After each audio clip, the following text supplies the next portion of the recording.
നമസ്കാരം. സൂര്യദീപം അസ്ട്രോളജിയിലേക്ക് എല്ലാവർക്കും സ്വാഗതം. നമ്മൾ ഇന്നിവിടെ സംസാരിക്കുന്ന വിഷയം പൂരം നക്ഷത്രത്തിന്റെ അതിപ്രധാനമായിട്ടുള്ള മർമ്മപ്രധാനമായിട്ടുള്ള ഒരു കാര്യമാണ്. ഈ കർമ്മം ചെയ്തു കഴിഞ്ഞാൽ നിങ്ങളുടെ സാമ്പത്തികമായിട്ടുള്ള ഉന്നതി, ശത്രുക്കളിൽ നിന്നുള്ള ദോഷം, സന്താനഭാഗ്യം, വിവാഹഭാഗ്യം, വിദ്യാഭ്യാസ കാര്യത്തില് ഉയർച്ച, ജീവിതത്തിൽ ഏറ്റവും സന്തോഷവും സമാധാനവുമുള്ള ദിവസങ്ങൾ വന്നു ചേരുന്നതാണ്.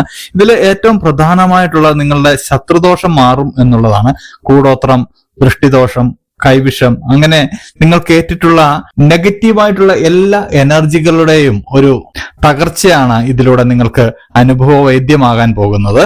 ഇതിനായിട്ട് പൂരം നക്ഷത്രത്തെക്കുറിച്ച് നിങ്ങൾ കൂടുതൽ അറിയുകയും അതിൽ ഉൾക്കൊണ്ടിരിക്കുന്ന ചില പരമപ്രധാനമായിട്ടുള്ള രഹസ്യങ്ങൾ നിങ്ങൾ മനസ്സിലാക്കുകയും അത് ഒരു 7 ദിവസം മാത്രം അനുവർത്തിക്കുകയാണെങ്കിൽ വളരെ വലിയ മാറ്റങ്ങൾ നിങ്ങളുടെ ജീവിതത്തിലേക്ക് വന്നു ചേരുന്നതാണ്. ഈ 7 ദിവസം നിങ്ങൾ അനുവർത്തിച്ചു കഴിയുമ്പോൾ പിന്നീട് നിങ്ങൾക്ക് ദിവസവും ചെയ്യാൻ കഴിയുമെങ്കിൽ ചെയ്യുക. നിങ്ങളുടെ ജീവിതത്തിൽ വിജയങ്ങൾ വന്നുകൊണ്ടേയിരിക്കുന്നതാണ്. ഇത് വലിയ ചിട്ടവട്ടങ്ങളൊന്നുമില്ലാതെ നിങ്ങൾക്ക് സമയം കിട്ടുന്ന ഏത് സമയത്തും ചെയ്യാവുന്ന ഒരു കാര്യമാണ്. ആ കാര്യങ്ങളിലേക്ക് കടക്കുന്നതിന് മുമ്പ് നമ്മളുടെ ചാനൽ ഇതുവരെ സബ്സ്ക്രൈബ് ചെയ്തിട്ടില്ലെങ്കിൽ ഒന്ന് സബ്സ്ക്രൈബ് ചെയ്യുക. കൂടാതെ വീഡിയോകൾക്ക് ലൈക്ക് ചെയ്യാൻ മറക്കരുത്. അതോടൊപ്പം തന്നെ നമ്മളുടെ പൂജയിലുള്ള പ്രാർത്ഥനയിൽ നിങ്ങളെ ഉൾപ്പെടുത്തണമെന്നുണ്ടെങ്കിൽ നിങ്ങളുടെ പേര്, നക്ഷത്രം, ജന്മവർഷം, തീയതി എന്നിവ കമന്റ് ബോക്സിൽ രേഖപ്പെടുത്തുക. തീർച്ചയായിട്ടും പ്രാർത്ഥനയിൽ ഉൾപ്പെടുത്തുന്നതായിരിക്കും. നമ്മൾ ഈ രഹസ്യം അറിയണമെങ്കിൽ ആദ്യം പൂരം നക്ഷത്രം എന്താണെന്നറിയണം. പൂരം നക്ഷത്രത്തിൽ ജനിച്ച ഒരു വ്യക്തി എപ്പോഴാണ് പരാജയപ്പെടുന്നത്? ആ വ്യക്തിക്ക് ദൈവത്തിന്റെ അനുഗ്രഹം കുറയുമ്പോഴും ചുറ്റും നെഗറ്റീവ് എനർജികൾ വന്നു ചേരുമ്പോഴുമാണ് ഈ കാര്യങ്ങൾ സംഭവിക്കുന്നത്. അപ്പോൾ അത് മാറ്റിക്കഴിഞ്ഞു കഴിഞ്ഞാൽ നമ്മളുടെ ജീവിതം സുഖകരമായിട്ട് മുന്നോട്ട് പോകുന്നതാണ്. ഈ നെഗറ്റീവ് എനർജിയെ നമ്മൾക്ക് പോസിറ്റീവ് എനർജിയാക്കി മാറ്റുകയും ദൈവത്തിന്റെ അനുഗ്രഹം ഉണ്ടാകുകയും ചെയ്തു കഴിഞ്ഞാൽ നമ്മൾക്ക് ജീവിതത്തിൽ ഉയർച്ച ഉണ്ടാവുന്നതാണ്. അപ്പോൾ ഈ പൂരം നക്ഷത്രക്കാരുടെ രഹസ്യങ്ങൾ പൂരം നക്ഷത്രക്കാർ അറിയേണ്ടതുണ്ട്. അതിനായിട്ട് പൂരം നക്ഷത്രം എന്താണെന്ന് ആദ്യം മനസ്സിലാക്കണം. ഈ പൂരം നക്ഷത്രം എന്ന് പറയുന്നത് ചിങ്ങം രാശിയിലായിട്ട് വരുന്ന നക്ഷത്രമാണ്. ഈ നക്ഷത്രത്തിന്റെ അധിപൻ ശുക്രൻ ആണ്. ഇവരുടെ ദേവത എന്ന് പറയുന്നത് ആര്യാമാവും ഭഗനുമാണ്. ആര്യാമാവ് വിവാഹത്തിന്റെയും സൗഹൃദത്തിന്റെയും അതിഥി മര്യാദയുടെയും ഒക്കെ ഒരു ദേവനായിട്ടാണ് കരുതപ്പെടുന്നതെങ്കിൽ ഭഗൻ എന്ന് പറയുന്നത് ഐശ്വര്യത്തിന്റെയും ഭാഗ്യത്തിന്റെയും ദേവനാണ്. ഈ 2 ദേവതമാരാണ് പൂരം നക്ഷത്രക്കാർക്ക് പ്രധാനമായിട്ടുള്ളത്. ഇവരുടെ പക്ഷി എന്ന് പറയുന്നത് ചെമ്പോത്താണ്. ഇവരുടെ പഞ്ചഭൂതങ്ങളിലെ ഭൂതം ജലമാണ്. ഇവർക്ക് ഏറ്റവും അനുയോജ്യമായിട്ടുള്ള നിറം വെള്ള, ഇളം നീല, ചുവപ്പ് എന്നിവയാണ്. ഇവർക്ക് വജ്രം ധരിക്കുന്നതൊക്കെ വളരെ അനുകൂലകരമാണ്. ഇവരുടെ ഏറ്റവും നല്ല ദിവസങ്ങൾ, അതായത് ഇവർക്ക് പറ്റിയ ദിവസങ്ങൾ എന്ന് പറയുന്നത് ഏറ്റവും അത്യുത്തമം വെള്ളിയാഴ്ചയാണ്. അത് കൂടാതെ തിങ്കളാഴ്ചയും ബുധനാഴ്ചയുമാണ്. അതുപോലെ തന്നെ ഇവർക്ക് ഭാഗ്യസംഖ്യ എന്ന് പറയുന്നത് 9, 3, 1 എന്നിവയാണ്. അതുപോലെ തന്നെ ഭാഗ്യ തീയതികൾ എന്ന് പറയുന്നത് 9-ൽ അവസാനിക്കുന്ന തീയതികൾ 9, 19, 29 അങ്ങനെയുള്ള തീയതികൾ ഇവർക്ക് വളരെ അനുകൂലമാണ്. ഇവർക്ക് അനുകൂലമായിട്ടുള്ള നക്ഷത്രം മകം, അത്തം, ചോതി.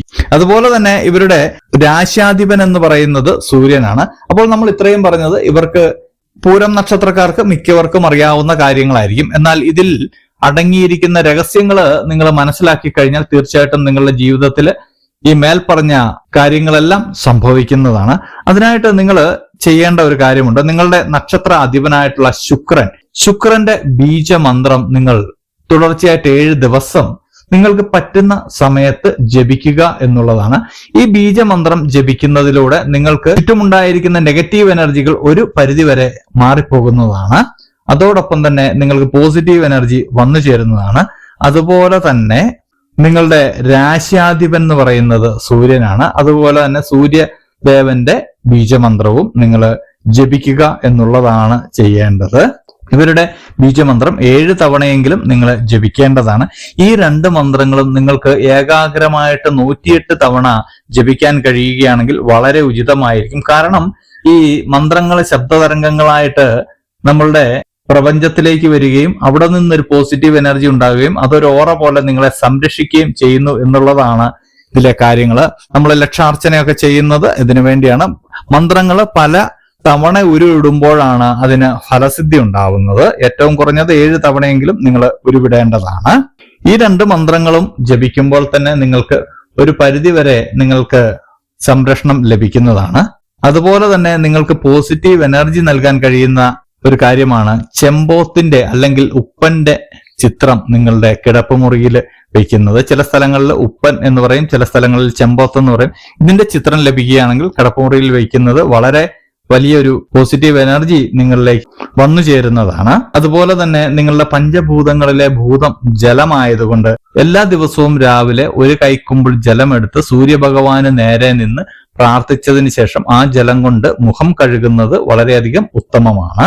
ഇനിയും നമ്മൾ പറയാൻ പോകുന്നത് വളരെ അതിപ്രധാനമായിട്ടുള്ള ഒരു കാര്യമാണ്. ഈ കാര്യം കൃത്യമായിട്ട് അനുവർത്തിച്ചു കഴിഞ്ഞാൽ നിങ്ങളുടെ പ്രധാനപ്പെട്ട കാര്യങ്ങളൊക്കെ ചെയ്യുന്നതിന് മുമ്പ് നിങ്ങൾ ഇത് അനുവർത്തിച്ചു കഴിഞ്ഞാൽ ആ കാര്യം നിങ്ങൾക്ക് പൂർണ്ണ വിജയത്തിലെത്തിക്കാൻ കഴിയും എന്നുള്ളതാണ്. നിങ്ങൾ ഒരു കാര്യത്തിന് പുറപ്പെടുമ്പോൾ വെള്ളിയാഴ്ച തിരഞ്ഞെടുക്കാൻ കഴിയുമെങ്കിൽ അത് അത്യുത്തമമാണ്. ഇല്ലെങ്കിൽ തിങ്കളാഴ്ചയോ ബുധനാഴ്ചയോ തിരഞ്ഞെടുക്കുന്നതിലും തെറ്റില്ല. അതുപോലെ തന്നെ അനുകൂലമായിട്ടുള്ള തീയതി 9, 19, 29 തീയതികളാണ്. ഈ തീയതികളിലാണെങ്കിൽ വളരെ നല്ലതാണ്. നിങ്ങൾ ഈ കാര്യങ്ങൾ ചെയ്യാൻ പോകുമ്പോൾ വെള്ള അല്ലെങ്കിൽ ഇളം നീല, ചുവപ്പ് ഈ നിറങ്ങളുള്ള വസ്ത്രങ്ങൾ ധരിക്കുന്നത് വളരെ അനുകൂലകരമായിട്ട് വരുന്നതാണ്. ഇത് ഓരോ കാര്യങ്ങളും നമ്മൾക്ക് പോസിറ്റീവ് എനർജി കൊണ്ടുവന്ന് തരുന്ന ഒരു കാര്യമാണ്.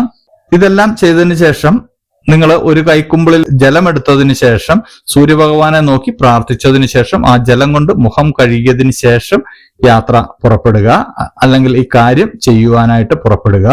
ഇതോടൊപ്പം തന്നെ നിങ്ങൾക്ക് ചെയ്യാവുന്ന മറ്റൊരു കാര്യം കൂടിയുണ്ട്. ഈ പൂരം നക്ഷത്രക്കാർക്ക് ഭാരതീയ ജ്യോതിഷ പ്രകാരം കൽപ്പിച്ചു നൽകിയിട്ടുള്ള ചില അക്ഷരങ്ങളുണ്ട്. ഇവരുടെ നാമത്തിനായിട്ട് കൽപ്പിച്ചു നൽകിയിട്ടുള്ള അക്ഷരങ്ങൾ. ചിലപ്പോൾ നമ്മളുടെ നാമം തുടങ്ങുന്നത് ഈ അക്ഷരങ്ങളിലായിരിക്കില്ല. അപ്പോൾ നമ്മൾ ചെയ്യേണ്ട കാര്യങ്ങളാണ് ഇവിടെ പറയുന്നത്.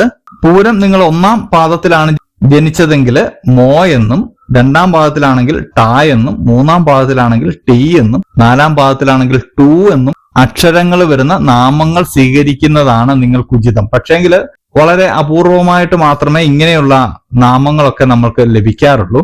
അപ്പോൾ നമ്മൾ ചെയ്യേണ്ടത് ഒരു കാര്യമുണ്ട്. ഒരു വെള്ള പേപ്പർ എടുത്തതിന് ശേഷം ഈ അക്ഷരങ്ങളില് നിങ്ങൾ ഏത് പാദത്തിലാണോ ജനിച്ചതെങ്കിൽ ആ പാദത്തിലുള്ള അക്ഷരങ്ങൾ എഴുതുക. നിങ്ങൾക്ക് ഇനി പാദം അറിയില്ലെങ്കിൽ ഈ 4 അക്ഷരവും എഴുതിയതിന് ശേഷം നിങ്ങളുടെ പേരെഴുതി അത് മടക്കി നിങ്ങളുടെ പൂജാമുറിയിലോ അല്ലെങ്കിൽ നിങ്ങൾ പ്രാർത്ഥിക്കുന്ന ദൈവത്തിന്റെ ചിത്രത്തിന് മുന്നിലോ വെച്ചതിന് ശേഷം മേൽ പറഞ്ഞ പോലെ നിങ്ങൾ നിങ്ങളുടെ ശുഭകാര്യത്തിനായിട്ട് പുറപ്പെടുക. അതിനുശേഷം ആ കർമ്മം ചെയ്ത് തിരിച്ചു വന്നതിന് ശേഷം നിങ്ങൾ ഇത് ജലത്തിൽ ഒഴുക്കി കളയേണ്ടതാണ്. ഈ പേപ്പർ എടുത്ത് തീർച്ചയായിട്ടും നിങ്ങൾക്ക് പോസിറ്റീവ് എനർജി ഉണ്ടാവുന്നതാണ്. നിങ്ങൾ ചെയ്തു വെച്ചിരിക്കുന്ന കാര്യം പൂർണ്ണ വിജയത്തിൽ എത്തുന്നതാണ്. അതുപോലെ തന്നെ നിങ്ങൾ മറ്റൊരു കാര്യം കൂടി നോക്കുകയാണെങ്കിൽ വളരെ ഉചിതമായിരിക്കും. നിങ്ങൾ അനുകൂലകരമായിട്ടുള്ള ചില നക്ഷത്രങ്ങളുണ്ട്. നിങ്ങൾക്ക് മകം, അത്തം, ചോതി ഈ നക്ഷത്രങ്ങളിൽ നിങ്ങൾ ഒരു ശുഭകാര്യം ചെയ്യുകയാണെങ്കിൽ വളരെ ഉചിതമായിരിക്കും. അപ്പോൾ മേൽ പറഞ്ഞത് 2 മന്ത്രങ്ങള് പിന്നീട് നിങ്ങൾ ശുഭകാര്യങ്ങൾ ചെയ്യുമ്പോൾ അതെന്തുമായിക്കോട്ടെ, നിങ്ങൾക്ക് ശുഭം എന്ന് തോന്നുന്ന അല്ലെങ്കിൽ നിങ്ങൾക്ക് പ്രധാനപ്പെട്ടതെന്ന് തോന്നുന്ന എന്തുമായിക്കോട്ടെ അത് ചെയ്യുമ്പോൾ ഈ കാര്യങ്ങളൊന്ന് ശ്രദ്ധിച്ച് ചെയ്തു കഴിഞ്ഞാൽ നിങ്ങളെ ഒരു നെഗറ്റീവ് എനർജി ആരെന്ത് ചെയ്തെന്ന് പറഞ്ഞാലും നിങ്ങളെ അത് ഏശുകയില്ല. ഈ നെഗറ്റീവ് എനർജിക്ക് എതിരായിട്ട് നിങ്ങൾക്ക് നിങ്ങളുടെ ശരീരത്തിന് ചുറ്റും ഒരു ഓറ രൂപപ്പെടുന്നതാണ്. അതുപോലെ തന്നെ നിങ്ങൾ അതിപ്രധാനമായിട്ട് ചെയ്യേണ്ട ഒരു കാര്യമുണ്ട്.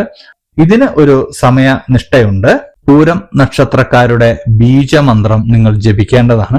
അത് നിങ്ങൾ രാവിലെ ഉണർന്നെഴുന്നേൽക്കുന്ന ഉടൻ തന്നെ ആദ്യത്തെ ശബ്ദമായിട്ടാണ് പുറത്തേക്ക് വരേണ്ടത്. ഈ ആദ്യ ശബ്ദത്തിന് നിങ്ങൾ പുറപ്പെടുവിക്കുന്ന ആദ്യ ശബ്ദത്തിന് നിങ്ങളുടെ ഒരു ദിവസത്തെ നിയന്ത്രിക്കുവാനുള്ള പോസിറ്റീവ് എനർജി ലഭിക്കുന്നതാണ്.